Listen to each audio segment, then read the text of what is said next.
Halo semua, perkenalkan saya Michelle Firman dari 12 KL 1. Di sini saya ingin menceritakan mengenai novel dari Sang Pemimpi yang telah saya baca. Di mozaik yang pertama ini menceritakan mengenai wakil dari SMA Negeri Bukan Main. Siapa lagi kalau bukan Pak Mustar.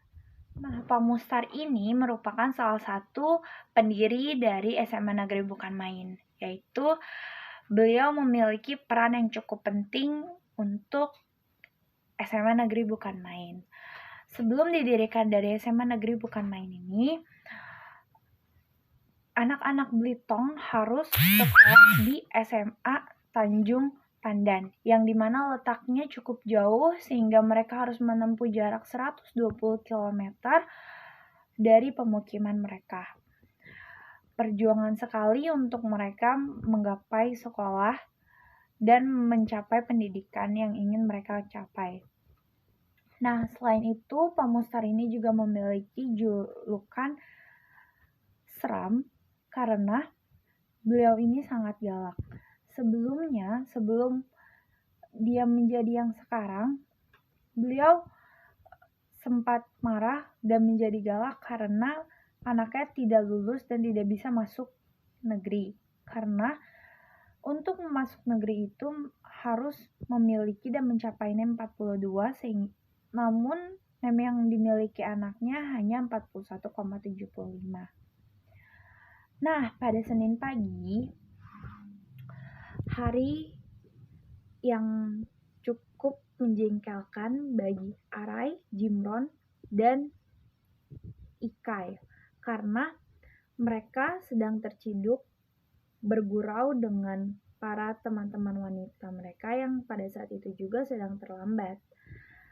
Nah, pintu gerbang sekolah pun ditutup oleh Pak Mustar. Pada saat mereka terciduk, mereka dikejar oleh Pak Mustar hingga ke dalam gudang dan mereka ngumpet di balik peti ikan milik Pak Capo.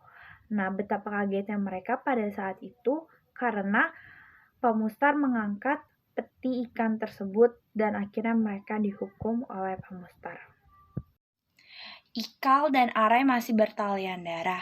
Nenek Ikal adalah adik kandung dari kakek Arai dari pihak ibu. Waktu kelas 1 SD, ibunya wafat. Saat ibunya melahirkan adiknya dan yang dimana pada akhirnya adiknya juga ikut meninggal. Menginjak kelas 3 SD, ayahnya juga wafat. Arai menjadi yatim piatu dan sebatang kara. Ayah dan ibunya merupakan anak-anak tunggal dari kakek neneknya. Dari kedua belah pihak orang tuanya juga telah tiada. Orang Melayu memberi julukan simpai keramat untuk orang yang terakhir dalam garis keluarganya seperti itu. Karena itulah Arai kemudian dipungut oleh keluarga Ikal dan hidup bersama keluarga Ikal. Ikal dan Arai sudah bersahabat sejak kecil. Bagi Ikal, Arai merupakan sahabat sekaligus keluarga. Arai selalu melindungi dan menghibur Ikal. Arai tidak pernah terlihat sedih di depan orang. Ia hanya mencurahkan semua kesedihannya saat mengaji Al-Quran. Ketika sedang duduk santai, datanglah seorang bernama Mak Cik Maryam bersama dengan putrinya. Mak Cik datang untuk meminjam beras dari Ibu Ikal dengan ganti biola murni. Tapi Ibu Ikal menolak karena tidak tega memisahkan murni dengan biolanya. Tiba-tiba Arai memiliki ide. Ia memecahkan celengan ayamnya dengan Ikal. Lalu mereka pergi ke toko Asyong. Arai memesan bahan-bahan untuk membuat kue, sementara Ikal yang awalnya belum mengerti rencana Arai mencoba untuk mencegahnya. Mereka pergi ke rumah Mak Cik untuk memberikan bahan-bahan kue tersebut agar Mak Cik membuat kue untuk dijual. Tuhan tahu, tapi menunggu Ikal dan Arai juga memiliki teman yang bernama Jimron. Jimron memiliki nasib yang hampir sama dengan Arai. Ayahnya telah meninggal sebelum 40 hari ibunya wafat. Waktu itu Jimron sedang dibonceng ayahnya naik sepeda. Tiba-tiba ayahnya terkena serangan jantung. Jimron yang panik langsung sekuat tenaga membonceng ayahnya menuju ke puskesmas. Namun di puskesmas ayahnya meninggal. Jimron yang pucat pasi karena ketakutan tak sanggup untuk menjelaskan apa yang terjadi. Sejak itulah Jimron menjadi orang yang gagap. Lalu ia diasuh oleh pendeta Giovanni, sahabat keluarganya. Mereka begitu baik. beliau tak berniat mengubah keyakinan Jimron. Justru beliau tak pernah terlambat mengantar Jimron mengaji. Sementara kedua adik kembar perempuannya mengikuti bibinya ke Pangkal Pinang. Jimron juga sangat menyukai kuda. Apapun yang berhubungan dengan kuda, Jimron langsung tahu meskipun ia belum pernah melihat kuda secara langsung. Di suatu tempat yang sering disebut orang semenanjung ayah, di situ pernah terjadi sebuah tragedi. Saat terjadi, seorang ayah dengan kedua tangan memeluk seluruh anggota keluarganya dengan tujuan ingin menyelamatkan semuanya. Sebuah upaya yang sia-sia, namun saat anak tertuanya Lasmi selamat, namun seperti Lasmi memang benar-benar terlalu lupa cara tersenyum. Ia tersangkut di akar-akar bakau. Lasmi dipungut seorang Tionghoa Tosan. Meskipun sudah bertahun-tahun terjadi, kepedihannya masih melekat pada diri Lasmi. Ia tak pernah tersenyum, walau hanya sekali. Setiap minggu pagi Jimron selalu mampir untuk menghiburnya. Semua usaha itu hanya sia-sia. Saat sedang menonton TV tentang pertempuran di Torwandi, terbesit dari Ikal dan Arai bahwa hal itu terjadi pada waktu sama ketika mereka dikejar Pamustar sampai ke gedung peti es dan juga teriakan ikan duyung. Diam-diam, langit akan menyimpang dan menjadikan hal itu potongan mozaik dalam hidupnya. Ayah Ikal merupakan orang yang sangat pendiam, namun sesungguhnya beliau memiliki rasa kasih sayang yang sangat besar. Buktinya, pada saat tiba hari pembagian rapot, Ayah Ikal selalu mengambil cuti pembagian 2 hari. Ayahnya menyiapkan sepatu, sepeda, dan buku terbaik, yaitu baju safari 4 saku. Bahkan beliau mencukur rambutnya dan kumisnya.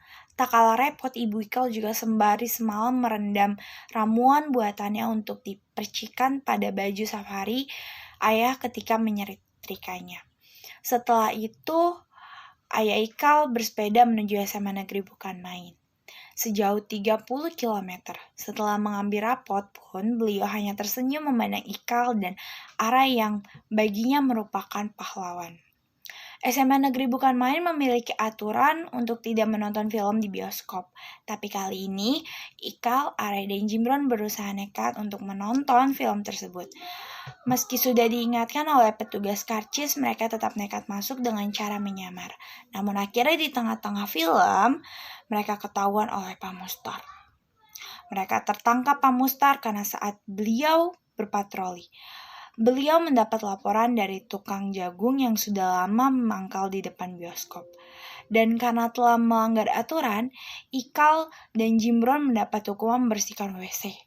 Sedangkan Arai membersihkan kotoran kelawar di langit-langit. Namun hukuman yang sesungguhnya adalah mereka harus memeragakan adegan film tersebut di lapangan yang disaksikan oleh seluruh warga SMA Negeri Bukan Main. Saat membersihkan WC dan kotoran kelawar, Jimron terus-menerus bercerita tentang kuda. Hal ini membuat Ikal garam, sehingga tanpa sadar Ikal membentak Jimron dengan keras. Mereka melihat bahwa Jimron yang langsung pucat pasi setelah dibentak, Ikal pun merasa bersalah atas apa yang telah ia lakukan. Lalu dengan kalimat-kalimat bijaknya, Ikal menasihati Jimron agar tidak terlalu terobsesi pada kuda. Saat Ikal berpikir usahanya berhasil, ternyata Jimron tetap saja tidak bisa menghilangkan obsesinya pada kuda. Pada saat berlari pulang sekolah, ia seakan-akan melihat apa yang terjadi di masa depan. Takkan ada yang berubah. Ikal pun menyerah dan pada mimpinya dan seolah pun asal-asalan. Sehingga potensinya turun drastis. Namun pada saat hari pengambilan rapot, ternyata ayahnya tetap melakukan hal yang sama. Beliau tidak memarahi Ikal dan tetap menganggap Ikal sebagai pahlawannya. Saat Ikal mendengar perkataan Ara yang mengatakan bahwa kita tidak boleh mendahului nasib. Saat itu juga Ikal melihat harapannya kembali dan menyesali apa yang telah dilakukannya. Mendengar kabar bahwa Capo akan memelihara kuda, Ikal langsung memberitahu Jimron. Jimron pun langsung berubah menjadi sangat pendiam karena khawatir. Arai bekerja pada Capo untuk meminjam kuda putih supaya bisa ditunggangi Jimron. Lalu Jimron berkuda ke rumah Lasmi saat kuliah Lasmi dapat tersenyum kembali. Nah, melihat Jimron yang telah berhasil membuat Lasmi tersenyum, Arai sangat mencintai Nurmala berusaha untuk menarik perhatiannya. Arai belajar bermain gitar dari Bang Zaitun untuk membawakan lagu bagi Nurmala pada saat ulang tahunnya. Namun, semua usaha yang dilakukan Arai sia-sia karena saat Arai bernyanyi, Nurmala justru memutar lagu yang asli. Belum menyerah untuk menarik perhatian Nurmala, sekarang Arai justru lip sync. Usaha kali ini berhasil karena Nurmala tak berhenti tersenyum sampai bait terakhir lagu itu. Setelah lulus SMA, Ikal dan Arai merantau ke Jawa untuk meraih mimpi mereka. Sementara Jimron untuk tetap di Manggai karena ia diterima kerja di pertanian Capo untuk mengurus kuda. Niat mereka sebenarnya pergi ke Ciputat. Tetapi saat mereka ketiduran di bus, mereka justru terdampar di Bogor. Demi menghidupi diri di sana, mereka berusaha untuk mencari pekerjaan apapun yang bisa mereka lakukan. Ikal diterima menjadi juru sortir, sedangkan Arai yang tidak lolos tes karena memiliki penyakit paru-paru, memilih berangkat ke Kalimantan dengan sahabatnya dari pabrik tali. Tahun berikutnya, Ikal diterima di Universitas Indonesia atau UI. Setelah sarjana, ia lalu mendaftarkan diri untuk mendapatkan beasiswa kuliah di luar negeri. Dan pada saat tes akhir, tak disangka ia bertemu dengan Arai yang juga mendaftarkan diri. Setelah itu, untuk pertama kalinya mereka pulang ke Belitung untuk memenuhi tantangan dari guru SD-nya agar pulang ketika sudah menjadi sarjana. Sampai di Belitung, mereka ternyata Jimron telah memiliki seorang anak bernama Lasmi. Dan setelah berbulan-bulan Ikal dan Arai menunggu keputusan penguji beasiswa, akhirnya mereka diterima di Universitas de Paris, Sorbonne, Prancis, seperti mimpi mereka. Oke, baik, sekian beberapa rangkuman dari novel Sang Pemimpi yang dapat saya ceritakan. Kurang dan lebihnya mohon maaf apabila ada kata-kata yang kurang dan berkenan. Terima kasih semuanya.